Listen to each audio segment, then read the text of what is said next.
There are almost 140 children that come to daycare here at Child First. Mostly all come here free. Social Services pays tuition. And Child First does not pay any rent. The space is owned by the Community College of Baltimore. But now CCB says it wants Child First to start paying $5,000 a month for mortgage payments. Child First told the parents that could mean it's going to have to shut down in 90 days. We don't have any other choice but to move because there's no way that we can do it and give the quality that we're giving now to the children and their families. Somebody's not answering some questions. Tonight, angry and confused parents were trying to work out strategy. The owner of the daycare center did not show up, nor did CCB officials. News Scene 2 contacted the vice president for administration at CCB. He declined to go on camera, but he did say the center and the college are still negotiating the issue. Nothing's been settled, and the college was not aware that Child First would have to close. CCB says it doesn't want that. It's just trying to make the center more cost-effective and self-supporting. Meanwhile, the parents feel like they're being caught in the middle. Were they brought in as a bargaining tool for Child First? That's what they want to know. Right now, everything seems to be up in the air. We need answers and we need time because, again, 90 days is just not long enough. It's not long enough. Tomorrow, a group of 5 parents are going to City Hall. They want to talk with their councilman and possibly Mayor Schaefer. They're hoping to leave there with more time and lots of answers. In Northwest Baltimore, Michael Shockett, News Scene 2 Nightside.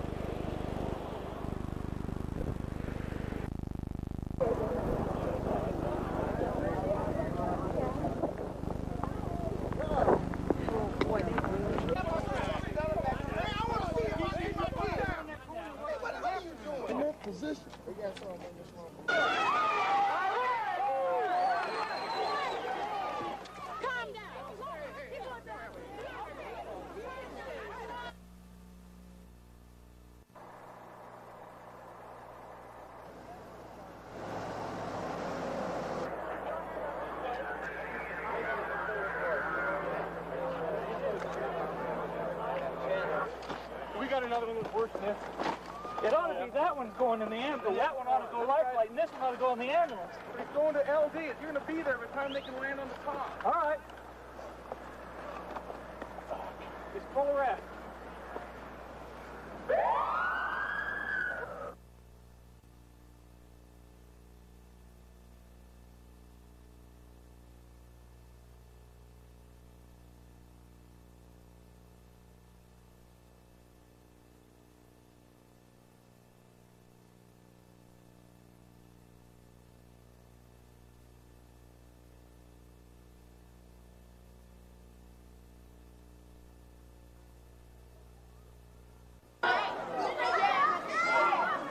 A drug bust at a house in a small neighborhood in East Baltimore, a neighborhood where drug activity is so common even small children know what's going on. You can ask a 4-year-old, where to get some, and they can tell you in the neighborhood. This woman now knows all about drugs, too.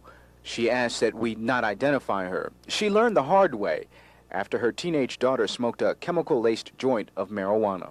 First she went into depression, then she was afraid everybody was going to kill her, and then she would see things and she would walk all night. What the teenager took is what on the streets in Baltimore is called lovely African weed or flakes. Marijuana sprayed with a crude form of PCP. It may be sprayed with embalming fluid, transformer fluid, dye, or who knows what else. There's a couple of friends had died from smoking just too much of it. Ben has tried the weed, but he says the high was just too much for him. It's a half a joint to keep you high for 9 to 10 hours. That's supposed to be the selling point of the drug, a long and strong high. But the word on the street is what's coming into the inner city neighborhoods is dangerous because it is so crudely mixed. There is no hope for our children. There is no hope for some of the mothers of those children. Because of what happened to her daughter, this woman and many of her neighbors have gotten together to try and rid their neighborhood of drugs. And police say they're doing everything they can, but admit fighting drug traffic is a tough business. Hey, you can change your clothes, put on a wool hat, put on you a hoodie, and just come up here and stand for about 15 minutes. You got money in your pocket. They'll pull around that corner, man, and they'll search you from head to toe. If you got money in your pocket, all you doing is standing. Most of these men are unemployed, and they say they don't like what drugs have done to their neighborhood. They don't like living in an environment where they are constantly suspected of pushing drugs or constantly tempted to use them, all because they have nothing to do but hang out on the corners. They say they have no jobs. You've got so many black people that are unemployed. I repeat, right?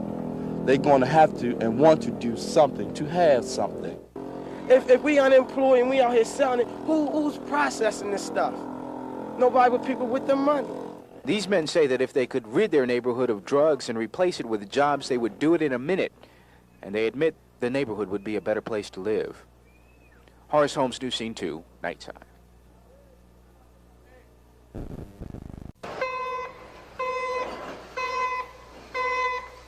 It was all aboard the Metro today as shoppers took advantage of the Easter Saturday service. A 10-minute trip downtown without traffic or parking hassles seemed too good to pass up. Are you going to be doing some last-minute Easter shopping down in Lexington Market? Yes, I'm going down to get some things for my grandson's Easter basket. So this makes it easier? Much, much easier. It's easier to go shopping downtown. You can go anywhere you want. It stays open until 8 o'clock. Park the car and ride down, take the subway down and come back. Plus, I like to shop on Saturday. And that's why Saturday service will become permanent in June. Metro's found that new passengers are riding the rails and rediscovering downtown. The Saturday experiments are paying off. You may remember riding the subway last year on this day before Easter. We're told about 24,000 people made the trip downtown then. Metro is hoping for an even bigger crowd today. Even the Easter Bunny greeted passengers as they entered Lexington Market. He wasn't passing out Easter baskets, but balloons reading, "I hopped the Metro." It was an even faster trip to the new Hutzler's in downtown area. That's where merchants greeted customers with holiday bargains and tasty Easter treats. I think we're doing a fantastic job due to the subway at Lexington Market. What are you selling a lot of? Easter eggs and Easter bunnies. Easter hams were also big sellers today as shop owners counted up their profits. Pretty fair today. As long as we're open on Saturday, we do good business. But you'd rather it be open every Saturday? Every Saturday, right. It's better for the whole market if we're open every Saturday. I mean, it brings more people in. So merchants hope that regular Saturday subway service will mean regular customers for them. Vicki Cox, News Scene 2.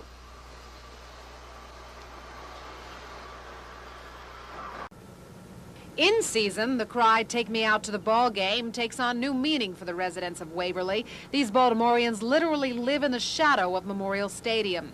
When we visited here last week, we found a well of mixed emotions about the startup of the 1985 baseball season. First, the good news. Well, it's always good to have the Orioles return since they are our home team, and we're very happy that the stadium is in our neighborhood, and we don't want to see it leave. I think it's great. It's the beginning of spring. It's life coming back to life. Basketball is my real thing, but baseball is not all that to me though. But I enjoy it though. Well, I'm very excited. The bad news is traffic, parking, and sometimes the fans, but generally Oriole fans are a lot better behaved than Colt fans used to be. Some of the cars do annoy me, and they do get in our way when we play games.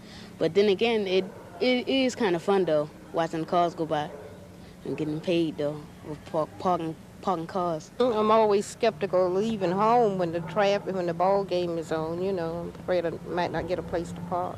The people leave trash in the neighborhood. I'm a captive in my own home. I can't leave or come back when I want because of the parking.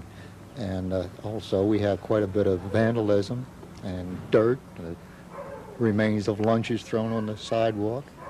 But we're trying to ease up on that. The Waverly Improvement Association was formed to protect residents from the downside of baseball season. For example, these courtesy cards allow neighbors to Memorial Stadium access to their own homes when traffic is being rerouted. And the Baltimore City Police do what they can. 6 additional patrol cars and 2 additional officers on foot are assigned to this area in season. Parking is the biggest obstacle to free-flowing traffic. One of the problems are the neighborhood kids are directing people to park on private property, alleys, and even on the public street, and trying to receive a fee for it. This is bad for the fans because the property owner calls the police, the police tag the car and, in fact, in some cases, tow the car away. So it could be an expensive proposition for them. On your day off, do you go anywhere near Memorial Stadium, or do you stay as far away as possible? I go to the game, absolutely. It's a lot of fun. The startup of baseball season is only good news for area businesses, especially bars and restaurants like Nadine's Place here on 38th and Old York Road. Well, of course, the first thing we have to do is get lots. 16-year-old Craig Cromwell lived for basketball. Easygoing, well-liked, and a fine student in the words of the Calvert Hall faculty, and the starting forward on the Calvert Hall varsity basketball team. Last night, Craig was shot and killed by an unknown gunman here near the Murphy Homes project. He had spent the evening playing the game he loved and was walking home when he was shot once in the back. Police have no witnesses and no motive in the killing. Today, his family wondered why. Basketball was his life, and we wanted to play it. Good child, too. Not sassy, no problems, just like sports. The family hoped Craig would go on to pursue his basketball career in college. The game prepares them for life, you know, what you're going to have to face when you go out into the world, how you have to prepare, how you have to be ready, and how you have to work hard to get to where it is that you want to go. So Craig saw basketball as achieving this for himself and his love. It was his first love. A special prayer service began the day at Calvert Hall as students and faculty remembered Craig's way with people. Craig was the kind of boy that after the game he would high-five the grade school kids and talk to them and really reach out to them, and I mean, that's the kind of kid he was. He was well-liked by all the kids in school, by the faculty members. He really enjoyed life. It's a cliche, but it's very true in his case. As police search for clues to the murder, Craig's mother hopes the killer comes forward. I just find that this is such a senseless killing for no reason at all, and whoever did this should come forward and pay the price for it. Brenda Carl, News Scene 2.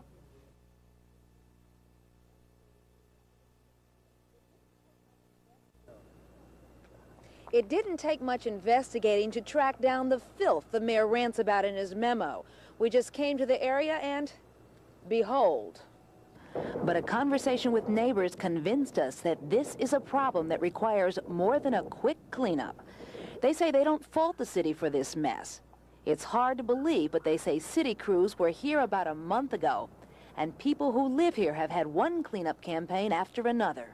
It has been cleaned up, and people will come around and just put their trash down there.